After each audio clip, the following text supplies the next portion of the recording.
নামাজের সেজদায় আল্লাহর এক বান্দা ছিল। আল্লাহ রব্বুল আলামিন তখন তাকে বলে, তুই যতই নামাজ পড়িস আর যতই সেজদা করিস তোর জায়গা তো জাহান্নাম। তখন বান্দাটি আল্লাহর কথা শুনে বলে, আলহামদুলিল্লাহ।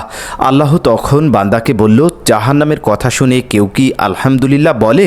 বান্দা তখন আল্লাহকে বলে, হে আমার আল্লাহ, জান্নাতের মালিক তুমি আর জাহান্নামের মালিকও তুমি। তুমি যদি খুশি হয়ে আমাকে জাহান্নামে দাও তাহলে আমিও হাসি মুখে যাব। তার কথা শুনে আল্লাহ বলে, জাহান্নামে গেলে তো তোর খুব কষ্ট হবে, আগুনে পুড়ে যাবি। তখন বান্দা বলল, হে আমার আল্লাহ, আমার কষ্ট হলে তোমারও তো কষ্ট হবে। আল্লাহ তখন বান্দাকে বলল, তুই জাহান্নামে কষ্ট পাবি, আগুনে পুড়ে যাবি, আমার কেন কষ্ট হবে? বান্দাটি তখন বলল, হে আল্লাহ, একজন মায়ের কোল থেকে বাচ্চা যদি পানিতে পড়ে যায় তাহলে মা উপরে দাঁড়িয়ে থাকবে না। আমার বিশ্বাস ওই মায়ের থেকে 1000 গুণ দয়া আপনার বেশি।